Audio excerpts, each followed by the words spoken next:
This is my hairline, and this is me. So, hello. However, unlike last time, we ain't talking about my hairline, even though it's quite majestic and beautiful. I deserve applause. But we're talking about those curves, if you get what I mean. Mathematical curves. I don't know what other curves you would be thinking about, alright? You might be wondering, how do we define those majestic, beautiful mathematical curves? Well, that's when your friend calculus comes in. But first, let's understand the few properties that define a curve. First, we have the turning point, where the curve changes direction. Secondly, we have concavity, how the curve bends. And thirdly, the point of inflection, where the bend flips. Some of these properties may not always be present, and we will look at some scenarios. Let's first zoom in to our turning point. A turning point A turning point is when the curve changes direction.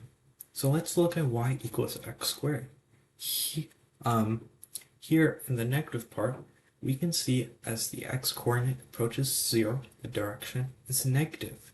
However, after 0, the direction is positive.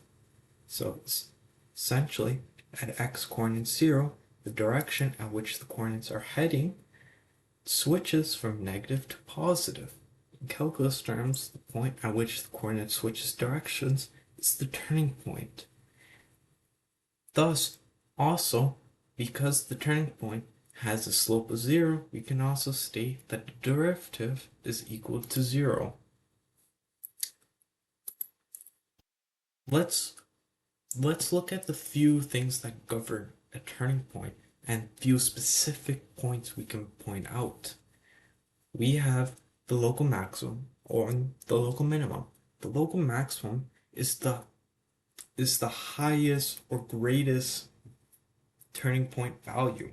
So let's at y equals x cubed plus 2x squared. The local maximum here is the one on the left because it's far greater than the turning point on the one on the right. On top of this, the one on the right, that turning point is defined as the local minimum because it's far less smaller than the one on the left. Let's try an example. Find the local minimum and maximum of this function. F of x equals 2x cubed plus 4x squared plus 2. Obviously, we can just graph it and find it out there, but that's going to take a while. Plus, in IB and non-IB, you will not be awarded any marks for this. So, we have a turning point, and we know that slope is 0, so we can state that f prime of x will equal 0. Now, we just have to determine f prime of x. So, using power rule, so we bring down the exponent, we multiply that by our coefficient and subtract it by 1. I went over this all in the very first video in this series, so please check that out if you haven't already. And using power rule, we can determine f prime of x equals 6x squared plus 8x. And now, because we know f prime of x equals to 0, and those are the turning points, we can state them equal to 0, so saying the derivative equal to 0, and then we can find the x coordinates, which is 0 and negative 4 over 3. Then we just plug these in to our original function, and we get the turning points of 0 and 2, and negative 4 over 3, and 118 over 27. Now, all we have to do is compare the y values of both of these turning points to determine which one is the local maximum and the local minimum. So 118 over 27 is far greater than 2, thus the local maximum is at x equals negative 4 over 3, and the local minimum is at x equals 0. Sometimes you may have to state the full coordinate. You can do that, I put it down as just the x-coordinate, but if you really want to be safe, state the full coordinates. Now it's your turn. Try this question out for yourself. Please take your time. If pause the video if you need more time. Okay, this is the answer. Please take your time, check for any errors that you made, and I'll give you a few seconds to pause the video. Well, that's our first property that governs those mathematical curves that we all like. But before we move on to concavity, or point of inflection, let's learn about the second derivative. We know the first derivative is the slope of the function. So let's look at f of x equals x squared. The slope of the first derivative will be 2x. So that means each and every single coordinate and the y value is a corresponding slope for all of the x squared values. And all the second derivative is the slopes of the first derivative. So if we derive our first derivative another time, we get the second derivative equal to 0, as the slope of the first derivative is just 2. Note that there's also different other forms of notation. Like all the way at the bottom, if we use y, our second derivative notation will be dx squared over dx squared y over dx squared. Okay, now let's do a quick question to test our knowledge. Let's find the second derivative of y equals 4x cubed plus 2x squared minus 1. I'll give you a few seconds to try this question out yourself, but if you need more time, feel free to pause the video. Okay, the first step is to determine our first derivative. So let's use our power rule here. So bring down the exponent, multiply with our coefficients, and subtract the exponent by 1. Thus, our first derivative is 12x squared plus 4x. And now all we have to do is derive our first derivative a second time. And we get 24x plus 4. Make sure you use correct notation or you will lose marks on any test you do. Now we know about the second derivative, but how does this help with concavity? Remember, concavity is all about how the curve bends, but what does this really mean? Well, there's two ways a curve can bend. A curve can bend concave up, so like a smile, or concave down, like a frown. For example, let's take y equals negative x squared, the graph on the far right. Well, that graph bends downwards, so it's concave down, or frown shape. Meanwhile, on the graph on the left, y equals x squared, the graph bends upwards, so it's a concave up, or smile shaped. So we know the first derivative f prime of x tells us the slope, or how steep the graph is. The second derivative tells us how the slope is changing. So if the slope is increasing, the graph is bending upwards. If the slope is decreasing, the graph is bending downwards. That sounds like a lot of math, but we can easily translate it to a few rule of thumbs. The second derivative, when greater than 0, it's a concave up. The second derivative, when it's less than 0, it's a concave down. Very simple. However,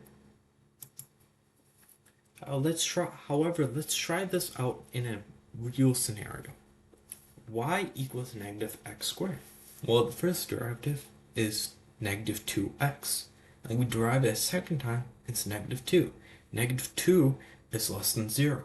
Thus, it concave downs. And this proves our rule of thumb. As we can see in the graph, it clearly is a frown shaped. And on top of that, because it's negative 2, it's permanently concaving downwards. There's not a single point where it It switches direction to concave upwards and whatnot. However, you may be wondering, what about second derivative equaling to 0? Well, that is called the point of inflection. Let's observe my favorite friend here, y equals x cubed. Here we can notice before 0, at the negative quadrants, our graph concaves downwards. However, at the positive quadrants, our graph concaves upwards. Thus, there's a point of inflection. You could just say from looking at the graph, the point of inflection is at 0, 0. And you'll be right on that. But let's actually prove this with some calculus. Let's first determine our second derivative. Here, we derive it 2 times, and we get the second derivative to equal 6x. And now all we know that the point of inflection is when the second derivative equals 0, so we can state this equal to 0. And then when we say it to 0, we solve for x is equal to just 0, and then we can, and thus the point of inflection is at 0, 0. This is a lot of work, so let's test our knowledge. It's your turn. Try to find the point of inflection in this expression, y equal x plus 1 cubed plus x squared minus 2. I'll give you a few seconds to try this question, and if you need more time, feel free to pause the video. Here's the solution. Please take your time, check where you messed up, and remember, these things are not easy. There's a lot of rules coming in. We just seen chain rule popped up. Remember, practice makes perfect, so practice a lot. Okay, now we know our concavity, our turning points, and point of inflection. Let's all combine this into a method known as curve sketching. Curve sketching is the art of using calculus to understand the full shape of a function, where it rises, falls, bends, flattens, and how it behaves at the edges. One way we can use curve sketching is to have the function and use calculus to fully sketch out the full function without having to plot it without plotting random points. This is a lot more effective than just plotting it randomly. Let's walk through an example. F of x equals x cubed minus 3x. The very first thing we're going to do is find the domain and intercepts of this function. The domain is really simple. All x values are included here. There's nothing special about this. For the intercepts, we set the expression equal to 0, and we get x equals 0 square root of 3 and negative square root of 3. Y-intercept is just at 0, 0. Now, let's find the turning point. How do we find the turning point? Well, we know the turning point slope is equal to 0, so all we have to do is find the first derivative. So using power rule, we get f prime of x equals 3x squared minus 3. Then we set this equal to 0, and then we find the x value, which is x equals negative 1 and 1, or plus or minus 1. And then we plug this into the function, and we get our turning points at being coordinates negative 1 and 2, and then 1 and negative 2. Now we know our turning points. Let's find the point of inflection. How do we find the point of inflection? It's very simple. We find the second derivative. The second derivative is just 6x. We set this equal to 0 because point of inflection is the second derivative equal to 0. And then we find that the point of inflection is at 0, 0. Now, let's analyze this for concavity. Remember, concavity is based on whether the second derivative is less than 0 and greater than 0. 6x before 0, 0, it's in the negatives part. So what does that mean? before the point of inflection and concave downwards. But after 0, 0, it's in the positive quadrants. The y value is positive. So what does this mean? That the concave's upwards. So after the point of inflection, it concaves upwards. Now, let's take all of this data and consolidate it so that we have just the important information. And here it is. Intercepts, well, obviously we know our y-intercept is just 0, 0. X-intercept is 0 and plus or minus 3. Turning points, we specified them using local maximum and local minimum. See, we're grabbing all of the things that we just learned and combining it up. It's really, really difficult, so please take your time on this.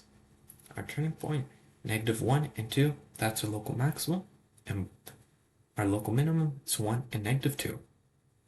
Our point of inflection is at 0, 0, and we know that concaves downwards before 0, 0, and concave upwards after 0, 0. Now, this is the most difficult part. We're going to take this information and put it onto a graph and sketch it out. I'm going to show it to you. So here is the fully sketched out graph. So first thing we're going to do, we're going to put our intercepts. So at -√3, 0, and √3. Then we're going to put our local maximum and local minimums. So at -1, 2, and then 1 and -2. Now we have 5 points on it. We know that the point of inflection is at 0, 0. So before the point of inflection, concaves downwards. So we're going to draw our frown connecting with these two dots before 0, 0, and we draw a frown. We also know that our concave's upwards after 0, 0, so we connect with all the points after the point of inflection and create a smile. Alright, this is very difficult. So after you sketch out the graph, make sure you double check it. And what I like to do is box in everything and draw all these arrows around so that I can specifically see the points that I'm using. Now it's your turn. Curve sketch this function, f of x equals 3x cubed plus 5x squared. This is a very annoying, it has very annoying values, so I'm very sorry in advance. Pause the video if you need more time.